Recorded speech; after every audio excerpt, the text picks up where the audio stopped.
Hello and welcome back. Now we are going to learn a little bit about the second bit of the bivariate data analysis.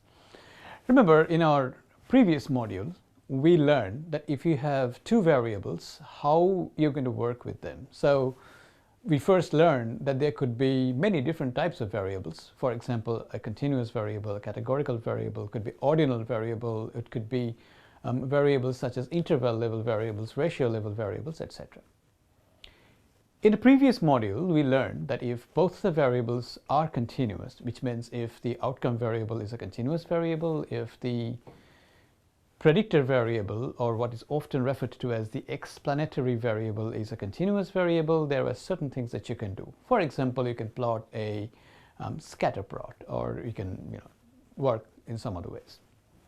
This time, we're going to learn if these variables are not of the same type. So which means if you've got a continuous variable as your outcome variable, if you've got a categorical variable for your explanatory variable, there are certain things that you can do. And for example, you can plot box plots for this. Or if both the variable are categorical variables, then you can do what is known as a contingency table. And you need to analyze them as well. So in this particular module, we're going to learn some of those issues. We're going to lay out the plans of the different types of variables, learn about box plots, and learn about contingency table, etc., etc. So without spending much more words, let's get started and roll our sleeves up and do some work. Thank you. Hello and welcome to this particular edition of ePathshala. In the previous module, we had learned that the basics of taking two variables at a time. So we learned that variables can be continuous or categorical, and depending on whether a variable is continuous or a categorical variable, we can then set up our routines to do specific procedures and specific ways of graphically or visualizing their relationships. So we learned, for example, about using box plots, using regression lines, starting with some simple regressions, etc. We will be continuing much of this in our subsequent modules as well, but this first steps at the bivariate data analysis kind of sets up the steps for what we can do.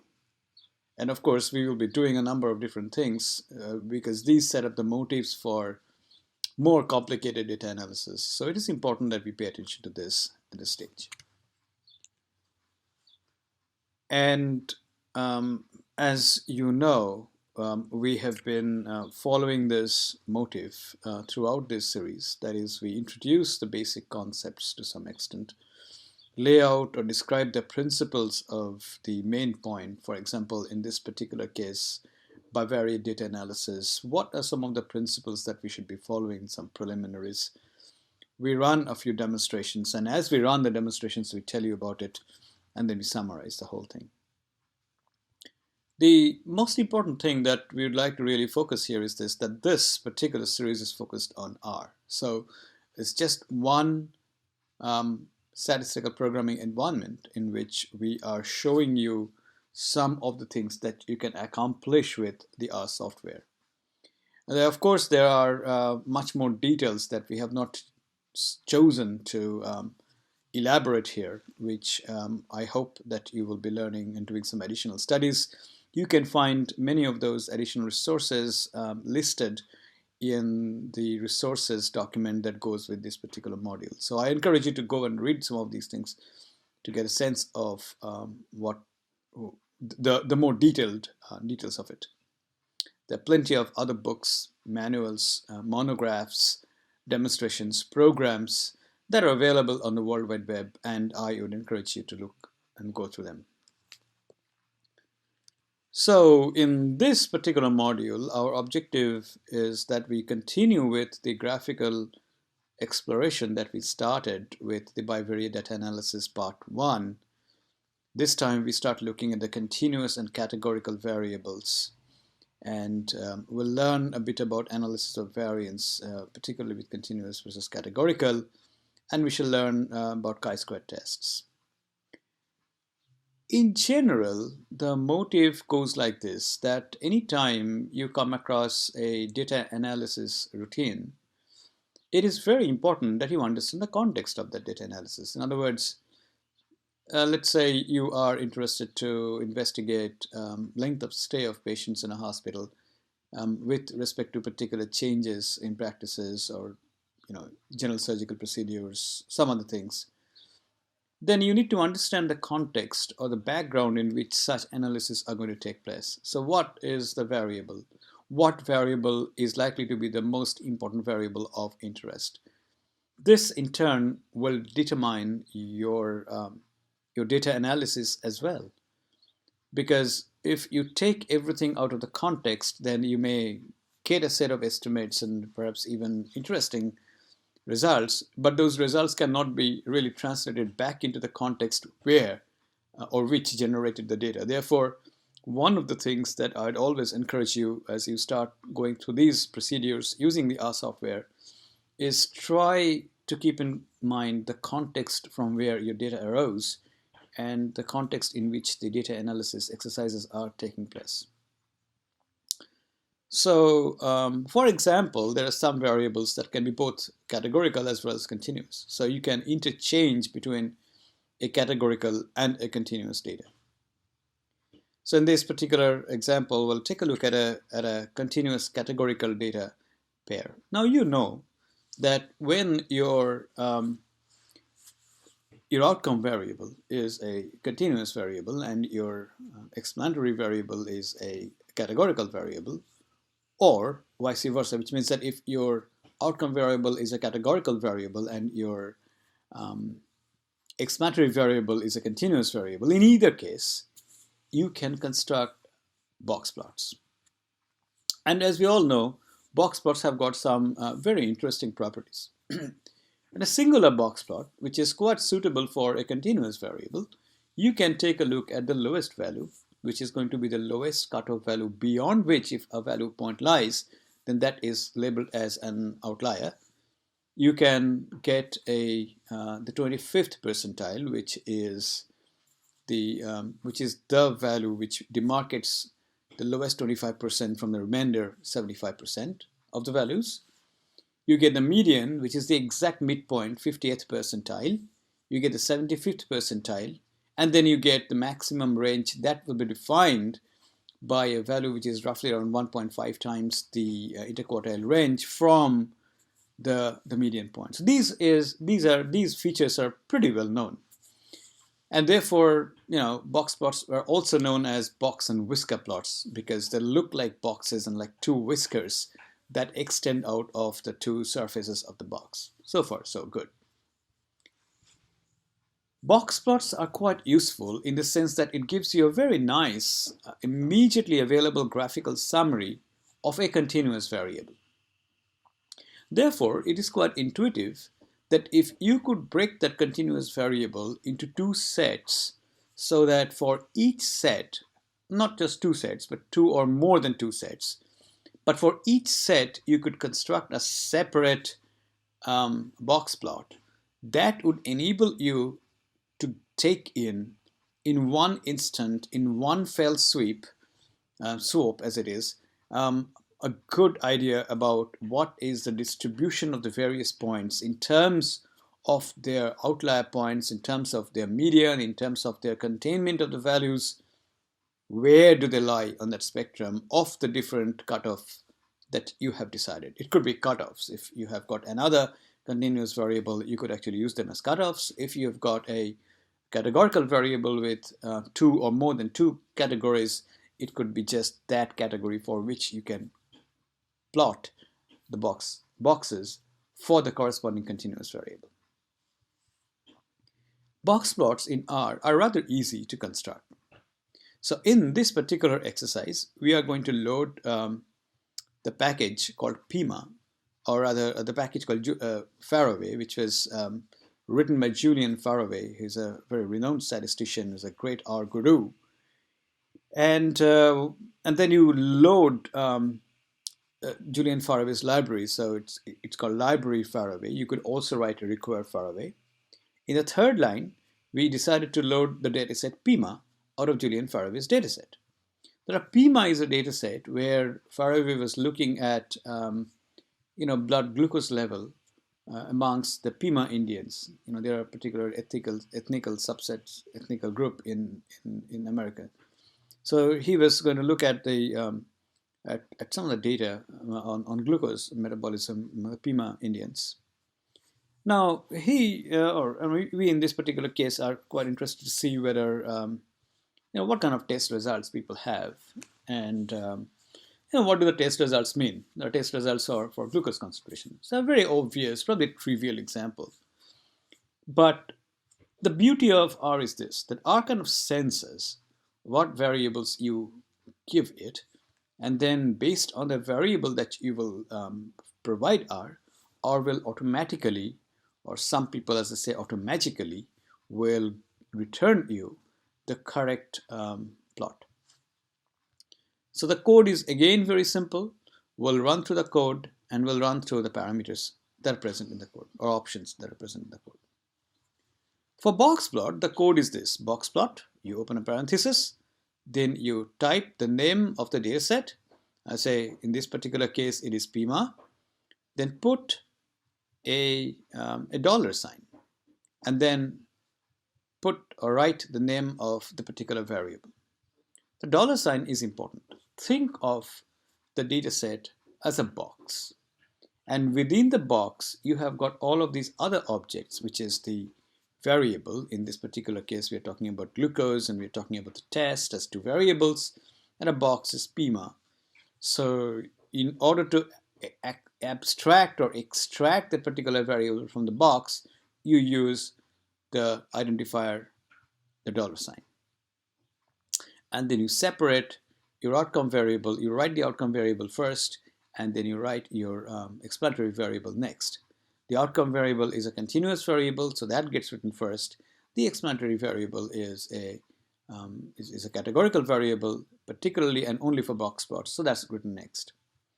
And then you specify the title of the box plot. In this particular case, it is glucose levels for different tests. You label the x-axis, which is test results, and you label the y-axis, which is glucose tests. And as a result of this, you find that there are two boxes that are stacked, one after the other, the negative versus positive, because R in general follows an alphabetical order in which it kind of lays out the visuals. So for negative, you get a box plot. For positive, you get another box plot. And you can see that in this particular box plot, going by this, the positive test results are, they do not overlap. They should not overlap, as a matter of fact, but they don't overlap.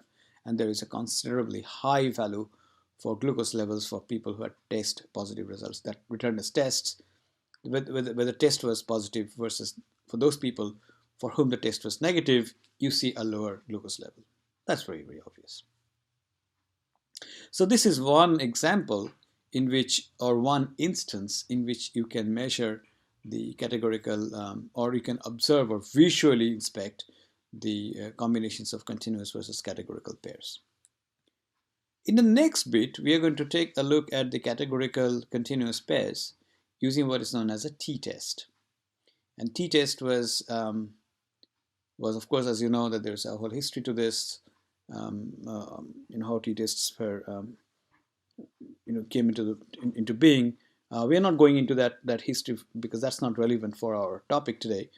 But once again, if we could take the same pairs of variables, like glucose versus test, from Julian Faraway's Faraway package, looking at Pima dataset, all we have to do is issue a command that is t.test, then Pima glucose tilde Pima test. Now this particular t-test is one in which we just talked about two different sets of people, right? So these are unpaired t-tests, and you don't have to specify anything. You can, if you want, add some more parameters to this, which is, for example, you can specify whether you want a pairwise t-test or an unpaired t-test. And so accordingly, you'll have to specify what kind of test you want out of this. So this is one way in which you can do some analysis for those situations where you have got a continuous variable as an outcome, a categorical variable as an explanatory variable, and then you want to make a measurement. The categorical variable in this particular situation had only two categories or two levels. And the way to do that is that for a visual inspection, you use box plots for more statistically oriented. In order to find out whether there was a change, you use what is known as you use t-tests. So here, for example, the mean for those who tested positive, the mean glucose level was 142.3, and for those who tested negative, the mean glucose level was 110.6. And you can see that that difference, the mean difference that they had, which is roughly around 32, that they had it ranged between minus 35 and minus 27. So that makes sense. And you can see that the p-value is very, very strongly suggestive that that difference was real. And we see that there was a number of, you can read off the t statistic, you can read off the degrees of freedom, and you can read off from these tables. It's very, very intuitive in that sense. Next, we are going to take a look at the pair, again, continuous categorical pairs, in which the continuous variable is in the outcome variable, in the outcome space. Categorical variable is in the x-axis or as an explanatory variable. But this time, our categorical variable has got more than two levels. So this time, what we have done is we have divided the age into three groups. That is less than 21, between 21 and 32, and more than 33. And what we're trying to do here is, again, we are taking a look at their glucose levels, but this time we are going to see what were the glucose level based on their age, age in years. And here you get to see that once more people, the older people, or the older participants in the study, they had higher glucose levels. Let me explain line by line what I meant by this. This is important here. And this is this, that here in the first stage, there was no categorical variable by age. So age was originally coded as a continuous variable, but for the sake of our analysis, we decided to convert it into a categorical variable, and we named that categorical variable as agerec. Therefore, in order to introduce a categorical variable in the PIMA dataset, we created a variable called agerec, and we assigned that variable to the PIMA dataset. The way to do that was that we specified that PIMA is the PIMA dataset, then put a $sign, and next to the $sign we added the variable agerec. So that would actually put agerec as a column in the PIMA dataset.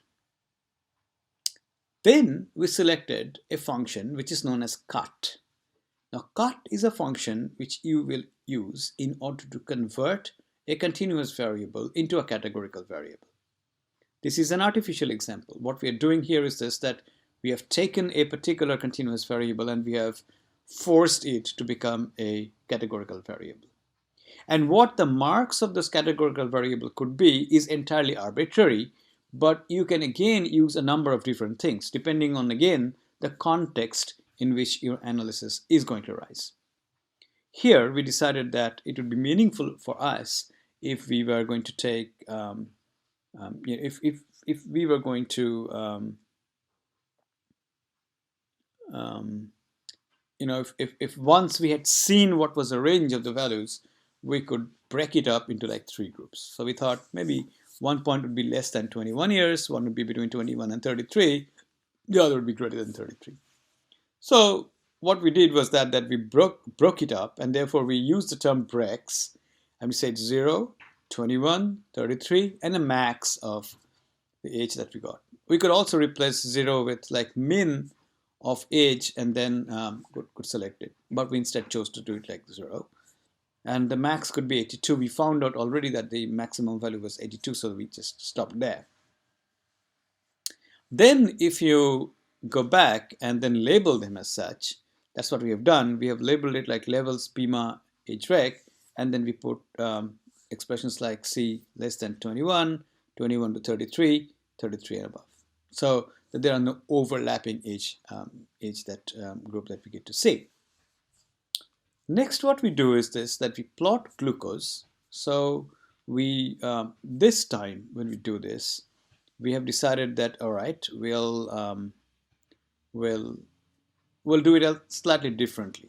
In the past, previously we have seen that we use the data first and then the data object first, then we put a $sign and then we put the name of the variable and then we ran these. In this iteration, we decided, or we chose, that rather than doing it like this, we'll put the name of the variables first and then we'll specify or assign the data. So we say the variable is age. Again, the order of the variable matters, right? So the order of the variable in this particular case is that we put the continuous variable first, and then we put the categorical variable next. So the continuous variable is glucose, we put it first. We put the categorical variable age rec next, then we specify the data. And then all the other bells and whistles. That is, the title is given with the option main, and then we write glucose levels with age in years. We specify the Y label, and this is glucose levels. We specify the X level, X-axis, which is age in years. Note that it does not matter in what order you put the main, in other words, the title for this, the label for the Y-axis, that is Y-lab, or the label for X-axis, the X-lab. They can go in any order. The only thing that matters as far as order is concerned is that you put the continuous variable first, then the categorical variable in order to get the box plots. Then if you take a look at the box plot, which is present on the right hand side, you can see that on average for people who were 33 years or older, for them the glucose level was higher. Okay, so this is one way in which you can analyze things. In the next, we are going to take a look at what happens when we have got pairs of categorical variables. So we have got a categorical variable and another categorical variable, right? So let's take a look at this. In this particular case, we are going to take a look at a pair of categorical versus categorical variables. We are still in the context of discussing what is known as a bivariate data analysis. So in other words, we've got two variables. One variable is continuous. I mean, one variable is an outcome variable. The other variable is an explanatory variable. So we construct a table. By convention, your outcome variable by convention, your outcome variable, the levels of your outcome variable will go in columns. And the levels of your explanatory variable will go in the rows. So that's now rule number one. Number two, when you have got an outcome variable and an explanatory variable, both of them are categorical, then by default, you will develop what is known as a contingency table.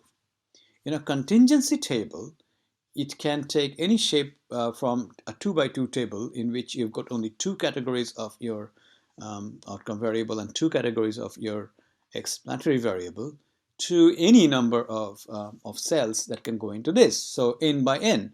So it could be like 20 levels of your categorical variable for the outcome variable and 20 levels of your explanatory variable category. So you've got a table which has got 400 cells and beyond. Okay. But the motif is the same. You actually put the continuous variable in the form of columns. The explanatory variables always go in the form of in the rows. Again, here as well, what we've done is we have decided to pitch test against age rec. So we wanted to see whether people, who tested positive, whether they were more likely to be what would be their age breakup? Like, are they likely to be more older people of the cohort, more likely to be testing positive or not? So in order to do that, we again issued a command, and this command, let me walk you again line by line. The function for this is table. So table is an inbuilt function in the package stats of R, which loads automatically when R loads. You don't have to have a special package for this. So in that function table wants you to put it in a way, and again here, the order in which you put your variables matter. For example, for table, it's a little bit like the plot variable, right? So your explanatory variable goes first, followed by your outcome variable. In this case, our explanatory variable is age, right, recoded, and our outcome variable is the test results, positive or negative. So table, then we source the dataset name, which is PIMA, then we add a dollar sign so that we extract the particular object that we want, or the particular variable that we want from the object, which is a data frame called PIMA. In this particular case, it is age rec. Then we put the next variable, which is again PIMA, then a dollar sign, and this time we want it to be test, and that's it.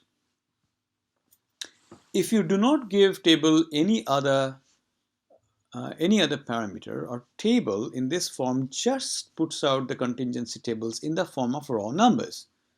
If you have to add additional details to it, you can save the table into an object, and from that object you extract other things that you need.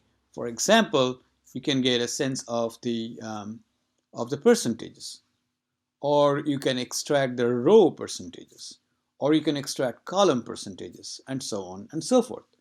I encourage you to look into the table help files to learn a little bit more on that particular function. For us, we are happy that we're only going to put together the age test, which is the object in which we kind of saved the table, and we can manipulate the age test object in order to get every other details out of the table that we would like. But in this case, we were happy just to put out the table, and you can see that there seems to be some sort of a pattern when it comes to positive tests. You can see that only 5 people had who were less than 21 years tested positive for the glucose, which of course was very, very high. I mean, positive for kind of diabetes or whatever that was.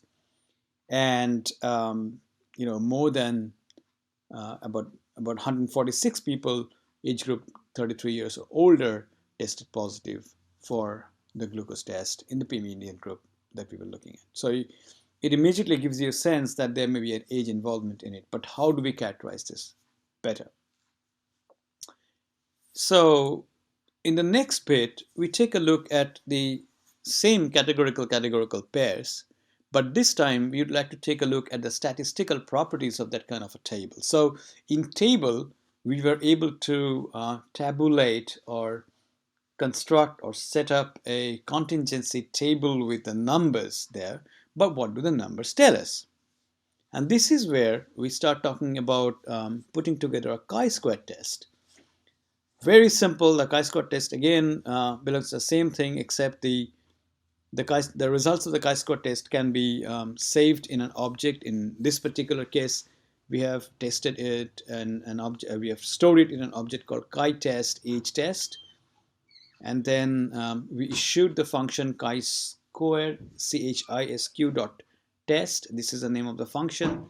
This function is loaded in the stats package of R, and then you can see that we can extract from there the p-values. So again, we use the object in order to extract whatever that we want.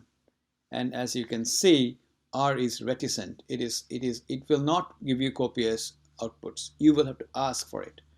In this case, we were interested in the statistic, and we were interested in the p-values. And you can see that we can specify the number of decimals that we want.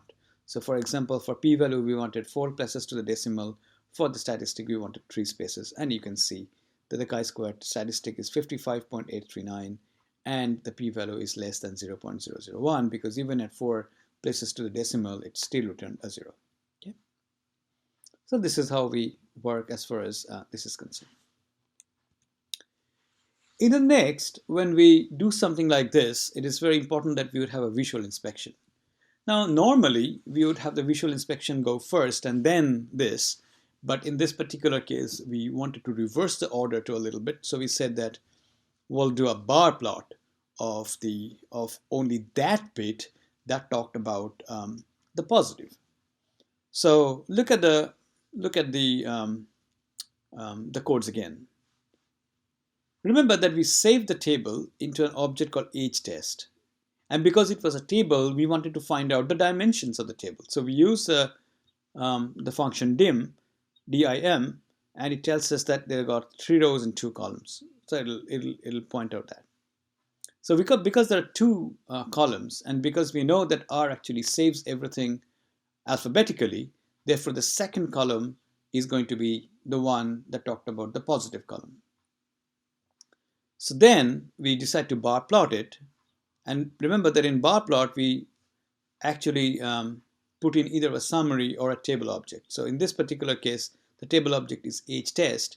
And then we extract from the table object the subset of the second column, which is column number 2. And therefore, we put square brackets, then put a comma, and then put the number of column that we want to extract out of it. And then we put the regular options there, the main or the title of the table, etc., etc. Okay.